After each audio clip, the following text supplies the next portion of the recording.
To the Lighthouse by Virginia Woolf. The Lighthouse, Chapter 4. So, they're gone, she thought, sighing with relief and disappointment. Her sympathy seemed to be cast back on her, like a bramble sprung across her face. She felt curiously divided, as if one part of her were drawn out there. It was a still day, hazy. The lighthouse looked this morning at an immense distance.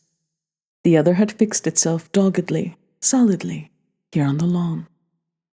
She saw her canvas as if it had floated up and placed itself white and uncompromising directly before her. It seemed to rebuke her with its cold stare for all this hurry and agitation, this folly and waste of emotion. It drastically recalled her and spread through her mind first a peace, as her disorderly sensations. He had gone, and she had been so sorry for him, and she had said nothing. Trooped off the field, and then emptiness. She looked blankly at the canvas with its uncompromising white stare. From the canvas to the garden. There was something. She stood, screwing up her little Chinese eyes in her small puckered face. Something she remembered in the relations of those lines cutting across, slicing down, and in the mass of the hedge, with its green cave of blues and browns, which had stayed in her mind, which had tied a knot in her mind, so that at odds and ends of time involuntarily, as she walked along the Brompton Road, as she brushed her hair, she found herself painting that picture, passing her eye over it, and untying the knot in imagination. But there was all the difference in the world between this planning airily away from the canvas and actually taking her brush and making the first mark. She had taken the wrong brush in her agitation at Mr. Ramsay's presence, and her easel, rammed into the earth so nervously, was at the wrong angle. And now that she had it that right, and in so doing had subdued the impertinences and irrelevances that plucked her attention and made her remember how she was such and such a person, had such and such relations to people, she took her hand and raised her brush. For a moment it stayed trembling in a painful but exciting ecstasy in the air.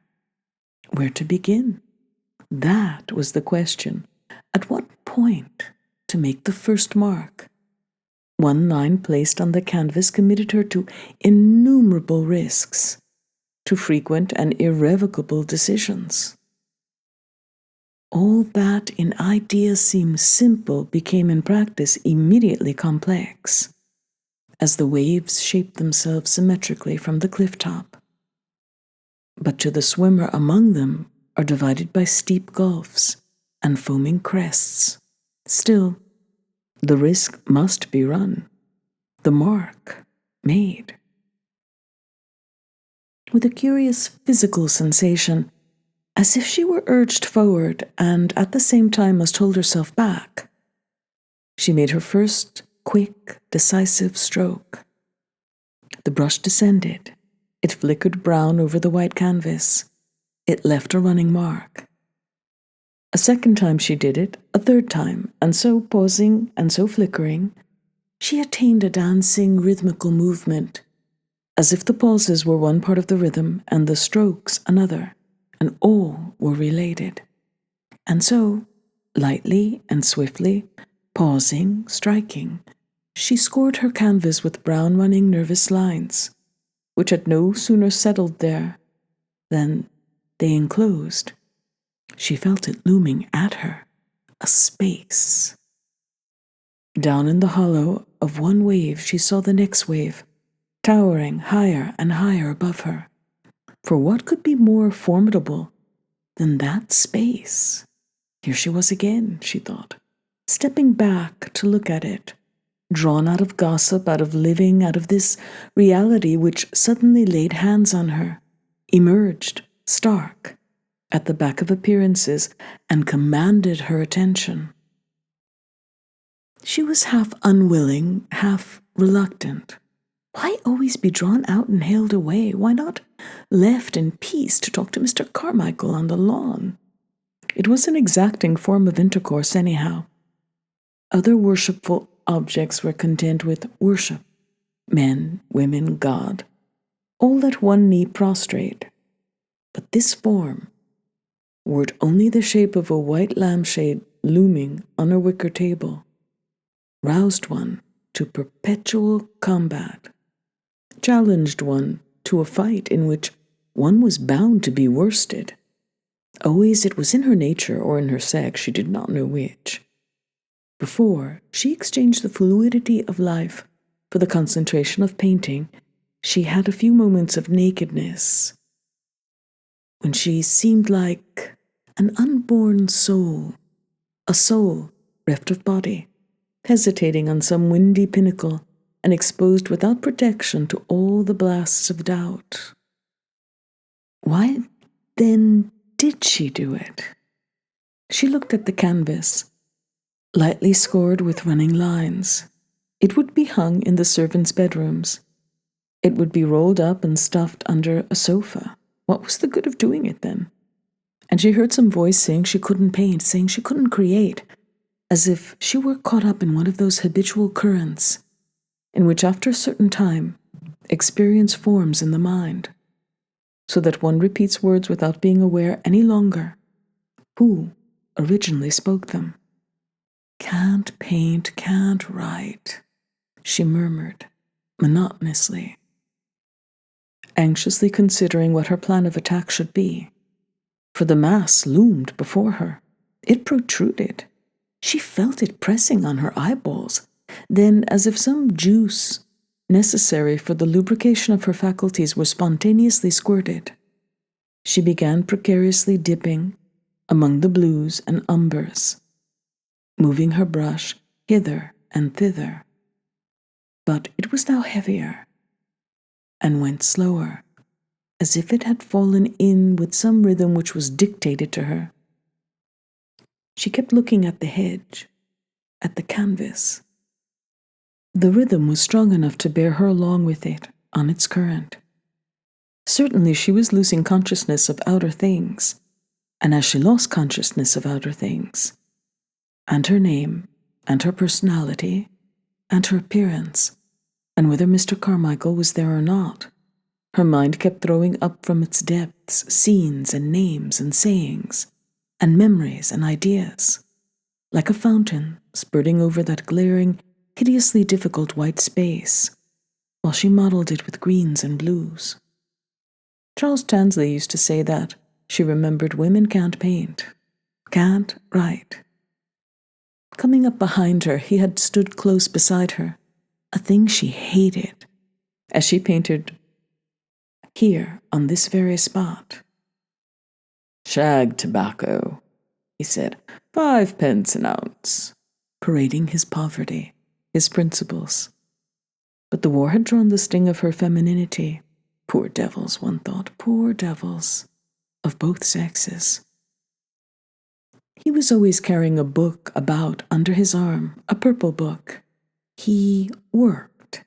He sat, she remembered, working in a blaze of sun. At dinner he would sit right in the middle of the view. But after all, she reflected, there was the scene on the beach. One must remember that. It was a windy morning. They had all gone down to the beach. Mrs. Ramsay sat down and wrote letters by a rock. She wrote and wrote.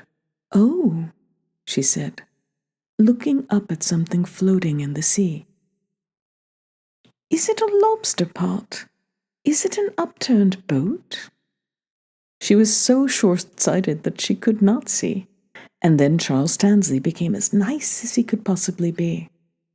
He began playing ducks and drakes. They chose little flat black stones and sent them skipping over the waves.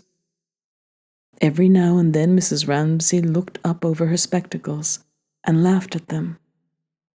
What they said she could not remember, but only she and Charles throwing stones and getting on very well all of a sudden, and Mrs. Ramsay watching them.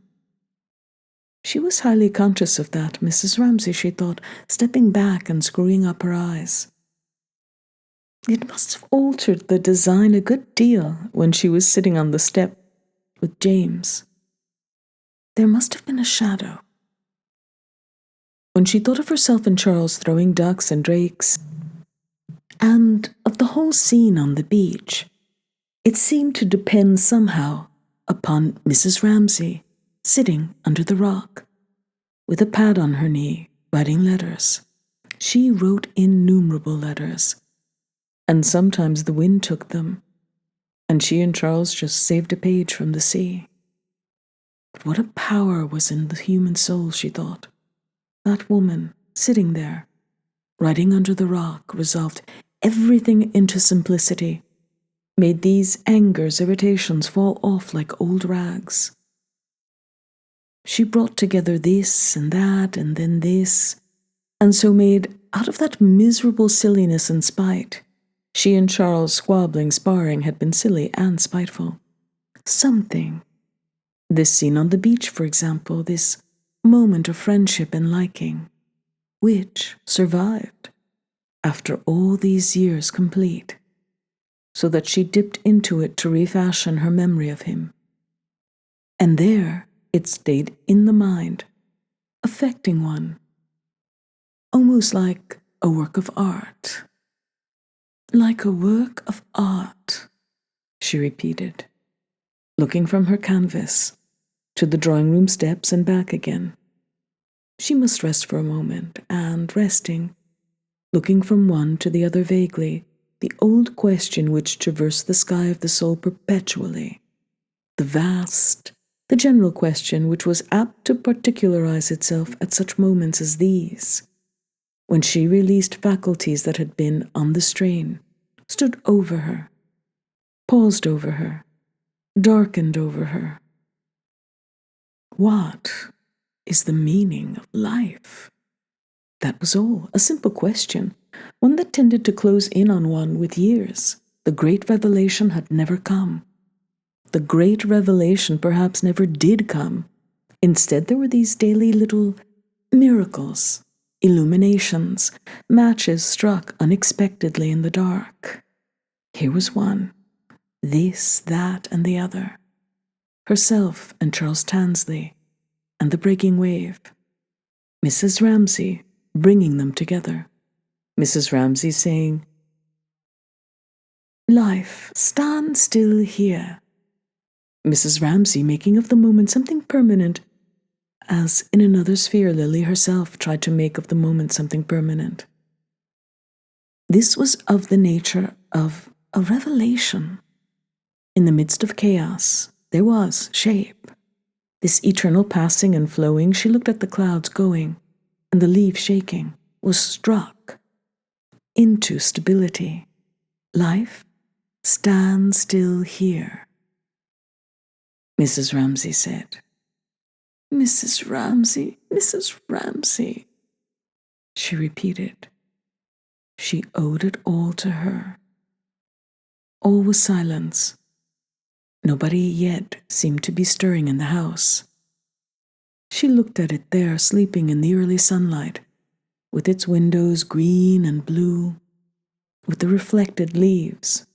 The faint thought that she was thinking of Mrs. Ramsay seemed in consonance with this quiet house, this smoke, this fine early morning air, faint and unreal. It was amazingly pure and exciting. She hoped nobody would open the window or come out of the house, but that she might be left alone to go on thinking, to go on painting.